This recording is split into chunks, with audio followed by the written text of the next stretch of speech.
Ushbu loyiha Asakabank hamkorligida Surxondaryo viloyati Oltinsoy tumani Obod Turmush MF 700-sonli konturda amalga oshirilmoqda. Bu yerda piyoz ekilgan, maydon hajmi 10 gektar, uzunligi 390 metr, bo'yiga 257 metr.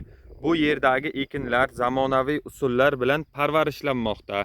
Hozirda ekinlar gullash holatida. Ekinlarni yetishtirish 180 kun davom etadi. Yetishtirish jarayonida sug'oriladi, tabiiy va mineral o'g'itlar bilan oziqlantiriladi. Ushbu loyihaga 31 ta dehqon xo'jaliklari biriktirilgan. Har bir dehqon xo'jaliklari uchun o'rtacha 0,32 gektardan yer maydonlari to'g'ri keladi. Loyihani samarali amalga oshirish uchun lider tadbirkor Obod Turmush sayqali ishlab chiqarish kooperativi biriktirilgan.